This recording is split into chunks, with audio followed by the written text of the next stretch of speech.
Bom dia, graça e paz, louvado seja o nome do Senhor. Seja muito bem-vindo, muito bem-vinda ao devocional da leitura da Bíblia completa em um ano da Igreja Batista Central em Laranjal. Eu quero te agradecer porque você está comigo nessa jornada em busca da espiritualidade, onde nós queremos aguçar os nossos olhos espirituais e preparar o nosso coração para sentir a presença de Deus em todo momento, em todos os lugares. E assim fortalecermos a igreja para alcançarmos o nosso objetivo de fazermos discípulos fiéis a Jesus Cristo. Esse é o nosso propósito. E nós acreditamos que através do acolhimento, através da integração, da preparação e do envio dessas pessoas, nós vamos fortalecer a igreja do Senhor Jesus Cristo. Porque nós temos objetivo, nós temos um alvo e você faz parte dessa jornada. Muito obrigado e que Deus te abençoe de forma poderosa. Vamos orar então, agradecendo a Deus pela vida, agradecendo por tudo que Ele tem feito por nós. Eu quero ter esse prazer de orar, agradecendo a Deus pela sua vida. Meu Senhor e meu Deus, louvado seja o teu nome, ó Pai, aleluia. Santo, santo, santo é o Senhor, ó Deus. Muito obrigado. Muito obrigado porque, sentindo a sua presença, ó Deus, eu sei que não estou sozinho. Estando, ó Deus, com a mão agarrada na mão do Senhor, eu sei que o Senhor me conduz. Ó Deus, muito obrigado. Obrigado pela vida do meu irmão, da minha irmã e por todas as bênçãos que o Senhor tem derramado sobre eles. Que a tua graça, que a tua paz e a tua graça sejam sobre eles, em nome de Jesus. Amém. Amém. Glória a Deus. Mais uma vez, muito obrigado, e nós vamos ao texto de hoje, que está, nossa leitura está em Jó, capítulos 25, 26 e 27. Nós vemos aqui agora a intervenção do amigo de Jó, chamado Bildade. Zofar, Elifaz, Bildade são amigos de Jó e que se fizeram presentes nesse momento de dor, porém, eles estavam querendo descobrir qual foi o pecado que Jó tinha cometido para que pudesse merecer tamanha dor, tanto da perda dos filhos, a perda dos seus bens, a perda da saúde. Tudo isso fazia com que Jó vivesse um momento muito difícil e em algumas situações ele proferia palavras muito duras. E essas palavras duras, que eram provenientes de um coração que estava sentido, e quem nunca passou por uma situação como essa, né? Essas palavras poderiam parecer muito duras para quem não estava sentindo o que ele está sentindo. Isso deixa uma grande lição para a gente, tá?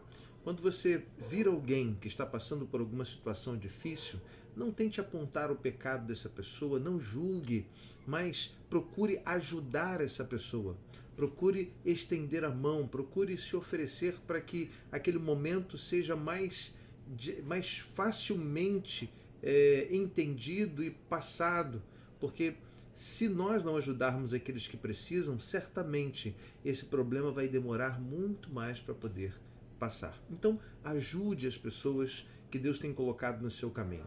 Isso vai fazer com que elas consigam passar mais rapidamente pelo problema, aprendam a lição que é necessário aprender e que sigam em frente ajudando outras pessoas.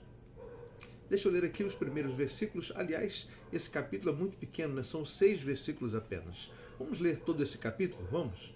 Então Bildade, de Suá, respondeu: o domínio e o temor pertencem a Deus. Ele impõe ordem nas alturas, que a ele pertencem. Seria possível contar os seus exércitos? E a sua luz sobre quem não se levanta? Como pode então o homem ser justo diante de Deus? Como pode ser puro aquele que nasce de mulher? Se nem a lua é brilhante e nem as estrelas são puras aos olhos dele, muito menos será o homem que não passa de larva e o filho do homem que não passa de verme. O que Bildade está fazendo aqui é exatamente apresentar a fragilidade humana. Jó, ele estava passando por uma situação difícil e essa situação fazia com que ele sentisse cada vez mais menosprezado. E Bildade estava falando com ele a respeito da fragilidade humana mesmo. Mas o que é, né? Alguém que está, por exemplo, extremamente magro porque passou por um problema de saúde, e alguém chega para ela e fala o seguinte: meu amigo, como você está magro, parece que você está prestes a morrer. Olha só que palavra desnecessária. E às vezes nós não tomamos conta da língua e acabamos proferindo essas palavras que, ao invés de serem bálsamo para a ferida daquela pessoa, vai servir como se fosse um palito de dente sendo colocado naquela ferida. Imagina a dor que provoca. Então, caso você veja alguém que está passando por uma situação difícil, se você não tiver uma palavra de amor, uma palavra de carinho, uma palavra de consolo, de conforto ou de ânimo, então é melhor não falar nada. O que Bildade fez aqui foi mostrar a fragilidade para alguém que já estava extremamente fragilizado. Então, cuidado com isso, né? Depois vem a resposta de Jó para Bildade, capítulo 26.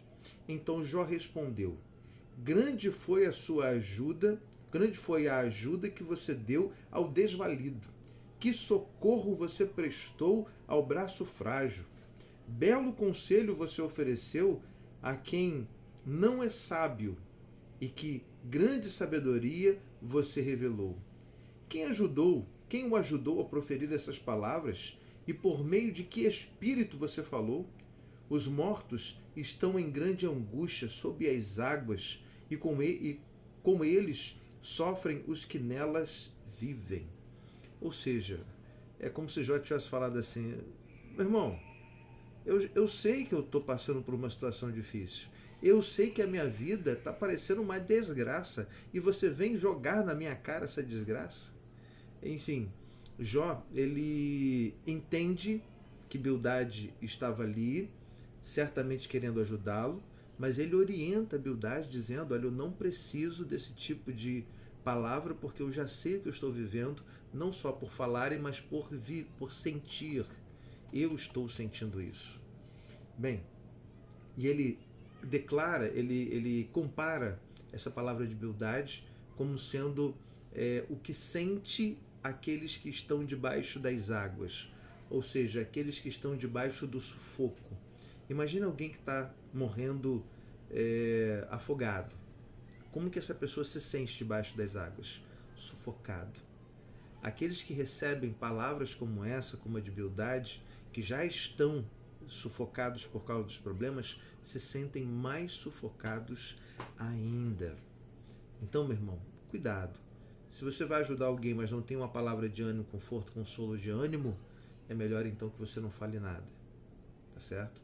Agora, você que está passando por esse problema, se você sente que as pessoas ao seu redor não estão te ajudando, não tem problema nesse momento se afastar dessas pessoas.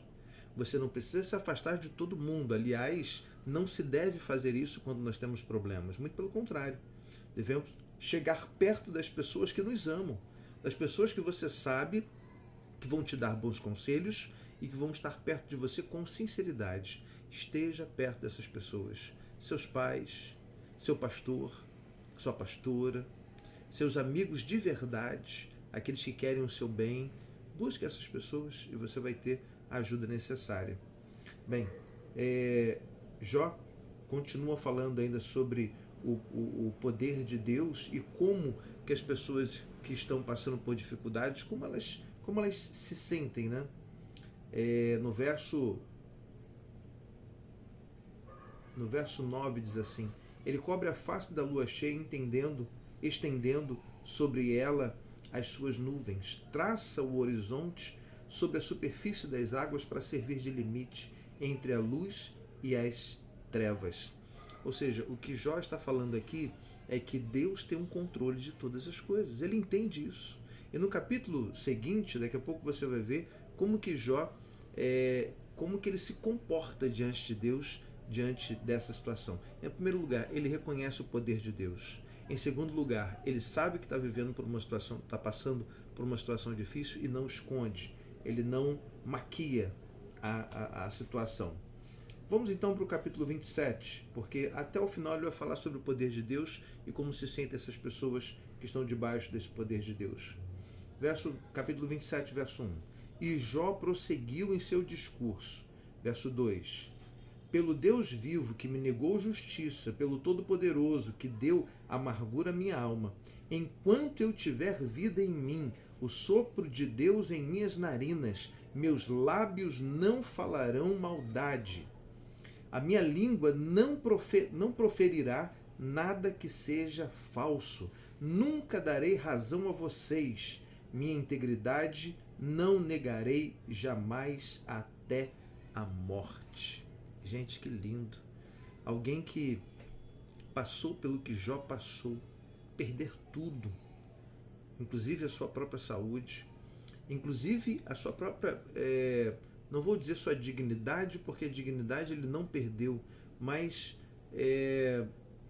toda a sua condição de rico que ele tinha, toda aquela toda a força que ele tinha, física e materialmente falando, ele perdeu isso tudo, mas ele não perdeu sua integridade, ele não perdeu o respeito a Deus, ele não perdeu aquilo que é mais importante em nós, que é a fidelidade a Deus.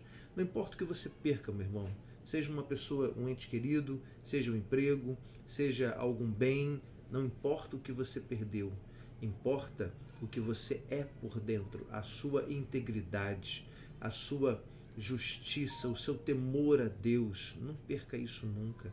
Eu sei que muitas vezes a carne e o diabo e o mundo vão tentar te separar de Deus, mas não permita que isso aconteça. Que assim como Jó, você mantenha a sua integridade e nunca negue ao Deus Criador do céu e da terra. Jó, ele reconhece que Deus, na sua soberania, negou a ele, naquele momento, saber o que estava acontecendo. E também negou a ele a possibilidade dele escapar dessa situação sem que antes o propósito fosse alcançado. E o propósito era, não esqueça disso, mostrar para Satanás que existem pessoas que são íntegras, que são tementes a Deus, que são justos, que era o caso de Jó. E pode ser o seu caso também. Então, se você está passando por uma aflição, mantenha-se justo, mantenha íntegro, temente a Deus, e a vitória virá. A vitória virá no tempo certo. Ainda que o problema que você esteja passando seja para você aprender uma lição ou para que algo de maior e melhor aconteça depois. Tá certo? Bem, ele continua falando sobre a fragilidade do homem, sobre o poder de Deus, e ele termina assim, falando sobre a própria experiência dele, né? É como se fosse um relato do que ele tinha passado, né? Verso 16. Ainda que ele acumule prata como pó e amontoe roupas como barro, o que ele armazenar ficará para os justos, e os inocentes dividirão a sua prata. A casa que ele destrói é como casulo de traça, como a cabana feita pela sentinela. O rico se deleita, mas nunca mais o será. Quando abre os olhos, tudo se foi. Pavores vêm sobre ele como uma enchente de noite, e a tempestade o leva de roldão. O vento oriental o leva e ele desaparece. Arranca-o do seu lugar, atira-se contra ele sem piedade, enquanto ele foge às pressas do seu poder.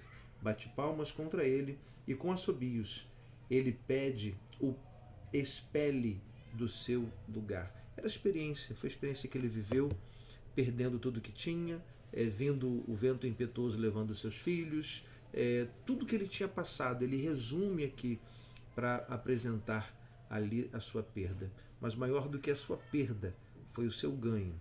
E o ganho dele estava baseado na fidelidade. Então, meu irmão, minha irmã, que você seja fiel a Deus, que você permaneça firme quando você for tentado, quando você for de alguma forma provado. Seja firme, porque a sua recompensa virá. A sua recompensa já está sendo preparada. E acredite, Deus nunca falha. Deus nunca deixa de cumprir algo que Ele tenha prometido. Amém? Vamos orar? Meu Senhor e meu Deus, louvado seja o Teu nome, meu Pai. Muito obrigado por esta palavra do Senhor que reflete um ensinamento tão poderoso. Ajuda-nos, ó Deus, a não proferirmos palavras contra o Senhor. Ajuda-nos, ó Deus, a vivermos a nossa angústia, a vivermos o nosso momento de escassez com integridade.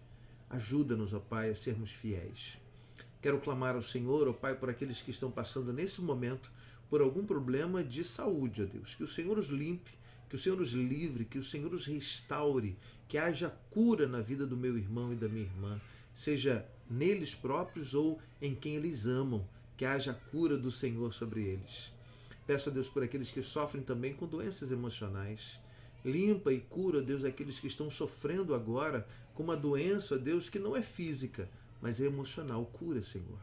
E aqueles que sofrem com doenças espirituais, eu peço que o Senhor também, ó Deus, nesse momento, visite esta casa, visite esse irmão, essa irmã e cure essas doenças espirituais, ó Deus, para que não se tornem mortos espirituais, zumbis espirituais que andam por aí como se fossem vivos, mas estão mortos porque perderam a fé. Tem misericórdia, ó Deus, limpa e guarda, protege esses meus irmãos. Cuida, ó Pai, da tua igreja, Igreja Batista Central em Laranjal, todos aqueles que visitam, os membros, os frequentadores. Cuida, ó Pai, de todos que passam ali por nossa igreja e sentem a tua presença e que eles possam levar da tua presença para casa. Cuida deles, Pai, eu te peço, e que seja feita a tua vontade, não a nossa. Em nome de Jesus. Amém. Amém. Glória a Deus. Hoje é o último dia de celebração do aniversário da nossa igreja. Hoje é o culto da família, às 19 horas. Nós esperamos você para participar conosco desse momento de gratidão, desse momento onde nós teremos uma grande celebração ao nosso Deus por todos os benefícios que Ele nos tem feito. Eu quero agradecer a você mais uma vez e pedir que você continue firme no Senhor, que nada venha tirar você do propósito. Então seja um discípulo fiel do Senhor, tá bom? Que o Senhor te abençoe e que a graça e a paz do nosso Senhor Jesus Cristo seja sobre a sua vida e sobre a sua família, em nome de Jesus. Amém.